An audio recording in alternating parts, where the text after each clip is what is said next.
मलूक चंद नाम के एक सेठ थे। पूर्व के पुण्य से वे बाल्यकाल में तो सद्मार्ग पर चले और भक्ति भाव का आश्रय लिया, लेकिन युवावस्था में जरा भटक गए। उनके घर के नजदीक ही एक मंदिर था। एक रात्रि पुजारी के कीर्तन की धुन के कारण उन्हें ठीक से नींद नहीं आई। सुबह उन्होंने पुजारी जी को खूब डांटा कि ये सब क्या है। पुजारी जी बोले, एकादशी का जागरण कीर्तन चल रहा था। सेठ जी बोले, अरे क्या जागरण कीर्तन करते हो, हमारी नींद हराम कर दी। अच्छी नींद के बाद व्यक्ति काम करने के लिए तैयार हो पाता है, फिर कमाता है, तब खाता है। पुजारी जी ने कहा, मलूक जी, खिलाता तो ऊपर वाला है। सेठ जी बोले, कौन खिलाता है? क्या तुम्हारा भगवान खिलाने आएगा? हम कमाते हैं तभी तो खाते हैं। पुजारी जी बोले, सब निमित्त होता है, तुम्हारा कमाना और पत्नी का रोटी बनाना। बाकी सबको खिलाने वाला, सबका पालनहार तो वह जगत पिता परमात्मा ही है। सेठ जी बोले, क्या पालनहार पालनहार लगा रखा है? क्या तुम्हारा पालने वाला एक एक को आकर खाना खिलाता है? हम कमाते हैं तभी तो खाते हैं। पुजारी जी कहने लगे, सभी को वही खिलाता है। सेठ जी बोले, हम नहीं खाते उसका दिया। पुजारी जी बोले, अगर नहीं खाओगे तो वह मार मार कर भी खिलाता है। सेठ जी बोले, पुजारी जी, अगर तुम्हारा भगवान मुझे 24 घंटे में नहीं खिला पाया तो फिर तुम्हें अपना कीर्तन सदा के लिए बंद करना होगा। पुजारी जी कहने लगे, मैं जानता हूँ सेठ जी कि तुम्हारी बहुत ऊंची पहुंच है, लेकिन उसके हाथ भी बहुत लंबे हैं। जब तक वह नहीं चाहता तब तक किसी का बाल भी बांका नहीं हो सकता। सेठ जी, तुम भी आजमा कर देख लेना। पुजारी जी भगवान में प्रीति वाले सात्विक भक्त रहे होंगे। मलूक चंद जी घने जंगल में चले गए और एक विशालकाय वृक्ष की ऊंची डाल पर जाकर बैठ गए कि देखें इधर कौन खिलाने आता है। 24 घंटे बीत जाएंगे और पुजारी की हार हो जाएगी। सदा के लिए कीर्तन की झंझट मिट जाएगी। 2-3 घंटे के बाद एक अजनबी आदमी वहां आया। उसने उस वृक्ष के नीचे आराम किया और फिर अपना सामान उठाकर चल दिया, लेकिन अपना एक थैला वहीं भूल गया। भूल गया कहो या छोड़ गया, या भगवान ने किसी मनुष्य को प्रेरणा दी थी, अथवा मनुष्य रूप में साक्षात भगवत सत्ता ही वहां आई हो, यह तो भगवान ही जाने।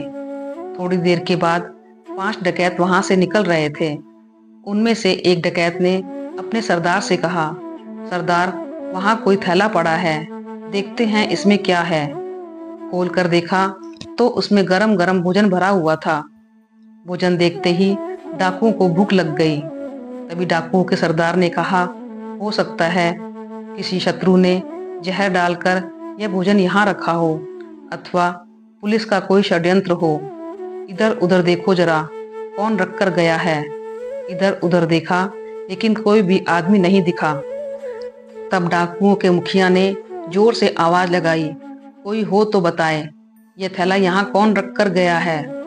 मल्लुक चंद ऊपर बैठे बैठे सोचने लगे, अगर मैं कुछ बोलूंगा तो यह मेरे ही गले पड़ेंगे।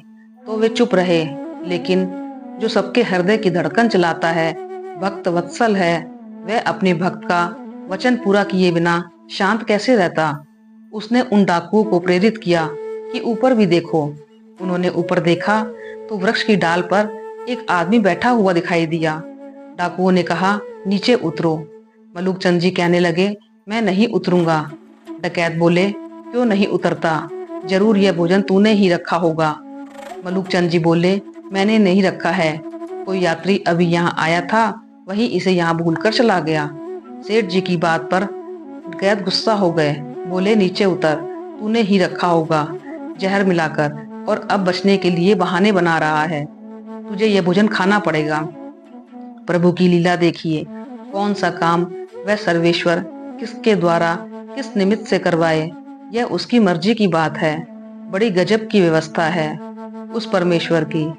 मलूक चंद जी बोले, मैं नीचे नहीं उतरूंगा और खाना तो मैं कतई नहीं खाऊंगा, क्योंकि सेठ जी पुजारी से कहकर आए थे। तो डकैत कहने लगे, पक्का तूने ही खाने में जहर मिलाया है, इसलिए खाने में आनाकानी कर रहा है। अरे नीचे उतर, अब तो तुझे खाना ही होगा। सेठ जी बोले, मैं नहीं खाऊंगा, नीचे भी नहीं उतरूंगा। डकैत कहने लगे, अरे कैसे नहीं उतरेगा? डकैतों के सरदार ने अपने एक आदमी को हुक्म दिया कि इसको जबरदस्ती नीचे उतारो। डकैत ने मलूक चंद को जबरदस्ती नीचे उतारा। अब डकैत कहने लगे, ले खाना खा। सेठ जी कहने लगे, मैं नहीं खाऊंगा। उस्ताद ने उनके मुंह पर तमाचा जड़ दिया। मलूक चंद जी को पुजारी की बात याद आ गई कि नहीं खाओगे तो मार कर भी खिलाएगा। मलूक चंद सोचने लगे, ये 5 लोग हैं और मैं अकेला हूँ। अगर नहीं खाऊंगा तो यह मेरी हड्डी पसली एक कर देंगे। इसलिए चुपचाप खाने लगे और मन ही मन कहा कि मान गए मेरे बाप, मार कर भी खिलाता है। डकैतों के रूप में आकर खिला, चाहे भक्तों के रूप में आकर, लेकिन खिलाने वाला तो तू ही है।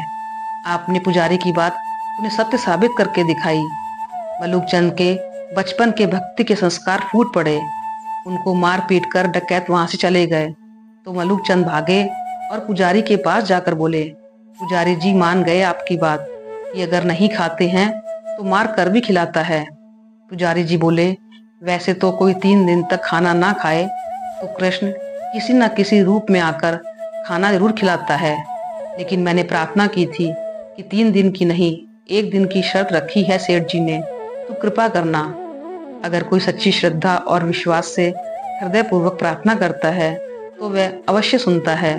वह तो सर्वव्यापक सर्वसमर्थ है, उसके लिए कुछ भी असंभव नहीं है। मलूक चंद ने पुजारी को धन्यवाद दिया। वे सोचने लगे कि जिसने मुझे मार कर भी खिलाया, अब उस सर्वसमर्थ को मैं खोजूंगा। वे उस खिलाने वाले की खोज में घने जंगल में चले गए। वहां भजन कीर्तन में लग गए तो ऐसे लगे कि मलूक चंद से संत मलूक दास प्रकट हो गए। फिर तो उनके दर्शन से कितनों का ही जीवन बदला। उनके सत्संग से लोगों की वृत्तियां बदली और उनका सानिध्य पाकर कई गुमराह लोग अच्छी राह पर चले। जब मलूक दास संसार से जा रहे थे तो उन्होंने भक्तों से कहा कि भगवान जगन्नाथ को स्नान कराने पर प्रणाली में जहां से जल नीचे गिरता है वहां मेरी समाधि बनाना, और जगन्नाथ जी को भोग लगाने के लिए रोटी बनाने हेतु जो आटा गूंथा जाता है उसमें से बचे हुए आटे का एक मोटा सा रोट बनाकर इस दास को भोग लगा देना, ऐसी व्यवस्था करवा दें। भक्तों की हिम्मत नहीं हुई कि जगन्नाथपुरी में ऐसी व्यवस्था करवा दें। इसलिए उन्होंने एक बक्से में महाराज का शरीर रखवा दिया और दरिया में जल देवता को अर्पण कर दिया।